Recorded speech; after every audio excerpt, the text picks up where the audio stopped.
pemilih tersebut yang memang faktualnya atau faktanya sudah meninggal akan kita coret dari data pemilih, sehingga tidak ada lagi pemilih yang sudah meninggal sekian tahun muncul lagi di data pemilih ini. Biar tidak lagi ada suara-suara sumbang gitu. Kengken pun di rong tiga niki jak enten malah niki Pak Sugina kenten. Kalau yang bersangkutan sudah punya akte nanti kita akan coret, tapi kalau yang belum punya akte nanti kita mohon bantuan dari Berbekal Dajan Peken untuk membuatkan surat keterangan kematian.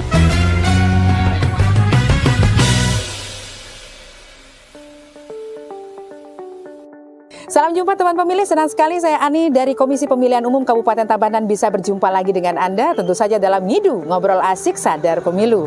Dan sekarang ini teman pemilih, saya berada di Desa Dajan Peken, dan pastinya saya bersama dengan Bapak Sugina yang merupakan Ketua Divisi Data Perencanaan pastinya KPU Kabupaten Tabanan. Om Swastiastu. Om Swastiastu, Bu Ani. Yes, ada juga Bapak Perbekal yang mendampingi kita juga pada kesempatan ini dalam giat hari ini. Mungkin Bapak Sugina bisa cerita nih terkait dengan kegiatan hari ini sedikit ya, disampaikan kepada teman pemilih. Oke, Swastiastu teman pemilih. Jadi hari ini KPU Tabanan melakukan faktual ke beberapa desa, khususnya di Kecamatan Tabanan ada 12 desa, tapi kita akan menyambangi 3 desa. Mulai dari Luat Peken, Dau Peken, dan ini terakhir dari Dajan Peken. Jadi tujuan kita bersinergis dengan teman-teman di desa untuk melakukan pemutahiran data pemilih.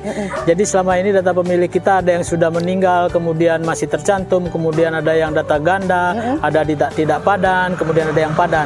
Nah inilah yang kita sinergiskan dengan teman-teman desa. Kita sangat mengapresiasi teman-teman desa sangat semangat dalam membantu kita, membantu memutahirkan data pemilih yang kita lakukan. Ya, menarik sekali teman pemilih. Ini ada satu yang mungkin tugas dari kami ya, dari KPU Kabupaten Tabanan ya, untuk terus memverifikasi, memfaktualkan terkait dengan data pemilih ya.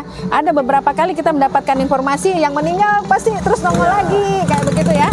Oke, jadi pada kesempatan ini ada Bapak Sugina nih memberikan pencerahan sedikit Pak terkait dengan data pemilih ini biar tidak lagi terjadi kasus seperti itu. Apa yang harus dilakukan? Nah, jadi gini, khusus untuk di Dajan Peken ini di data kita masih ada 59 pemilih sebenarnya yang kita duga sudah meninggal tetapi masih tercatat di data pemilih. Nah, inilah yang kita koordinasikan dengan teman-teman desa. Kalau yang bersangkutan sudah punya akte nanti kita akan coret, tapi kalau yang belum punya akte nanti kita mohon bantuan dari Berbekal Dajan Peken untuk membuatkan surat keterangan kematian. Nah, dengan dasar itulah nanti pemilih tersebut yang memang faktualnya atau faktanya sudah meninggal akan kita coret dari data pemilih, sehingga tidak ada lagi pemilih yang sudah meninggal sekian tahun muncul lagi di data pemilih. Itu sebenarnya tujuan kita, Bu Ani. Menarik sekali informasi ini bisa diketahui oleh teman pemilih pastinya ya. Ini kayaknya masyarakat malas ya, enggan untuk membuat akte. Ini dampaknya luar biasa loh sebenarnya ya. Bisa membantu kita kalau itu bisa dibuat. Gimana kita bisa mencoret kalau aktenya belum muncul ya? Seperti itu. Mungkin ini bisa dipertegas oleh Bapak Sugina mungkin? Ya, untuk akte kematian mungkin Pak Kades lebih ininya. Bagaimana sebenarnya situasi kita, pemilih kita di masyarakat, apakah yang mengurus akte itu bagaimana keengganannya atau bagaimana? Mungkin Pak Kades yang lebih tepat atau Pak. Oke, sekarang ini kita akan tanya langsung kepada Bapak Perbekal nih. Ceritanya nih semangat warga untuk mengurus yang namanya akte kematian nih kayaknya males aja ngurusnya. Ini gimana nih, Pak? Ya, selamat pagi. Jadi perlu dapat saya sampaikan bahwasanya ada keengganan dari masyarakat kami untuk mengurus akte kematian.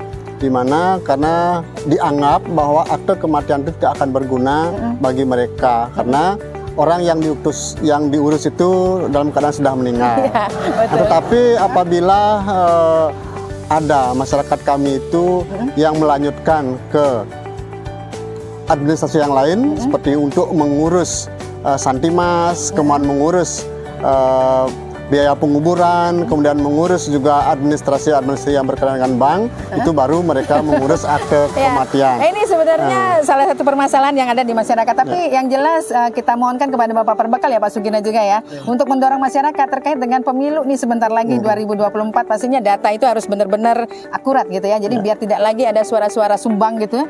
Kengken pun di rong tiga niki jak enten malah niki Pak Sugina kenten kan. Ada penjelasan sekarang ini kita sampaikan ya. Kami sebenarnya sudah mulai turun ke masyarakat. Seperti kemarin kami sudah melakukan sosialisasi di 2 Banyar, yaitu Banyar Dangin Carik dan Banyar Malkangin. Kami informasikan bahwa pentingnya administrasi kependudukan. Jadi mulai dari KK, KTP, akte kelahiran, kematian, dan juga harus mengurus akte kematian apabila ada salah satu keluarganya yang meninggal. Ini sudah kami sosialisasikan ke Banjar-Banjar. Ya, intinya kesadaran masyarakat ya pastinya. Dan terakhir nih Pak Sugina, ada pesan mungkin buat masyarakat. Baik, pesan kami kepada teman pemilih dimanapun berada, jangan enggan untuk mengurus administrasi kependudukan karena ini sangat penting. Administrasi kependudukan ini sangat penting untuk kita semua, apakah mulai dari lahir, kemudian meninggal dan lain sebagainya, termasuk dengan pindah domisili. Ini untuk memudahkan kita dalam proses mendapatkan pelayanan publik, kemudian khusus untuk di pemilu, kita lebih mudah memetakan teman-teman pemilih berada di mana atau memilih di mana, sehingga nanti tidak ada lagi permasalahan surat suara yang kurang, kemudian data pemilih siluman segala macam. Ini sebagai upaya kita bagaimana kami di jajaran KPU menyiapkan data pemilih yang berkualitas, teman-teman pemilih terlayani semua, tidak ada lagi hal komplain masalah surat suara yang kurang dan segala macam. Mungkin itu pesan Baik, kami. terima kasih Bapak Sugina, Bapak Perbekal juga sudah memberikan pencerahan buat kita semua. Yang jelas teman pemilih sekarang semakin jelas ya, semakin begitu pentingnya ya data ataupun yang diharapkan tentu saja untuk mendukung daripada suksesnya pemilu serentak nanti 2024. Demikian tadi teman pemilih bincang-bincang kami, tetap terus nantikan update informasi dari KPU Kabupaten Tabanan pastinya terkait dengan pemilu serentak 2024. Pemilu serentak 2024, saya siap memilih.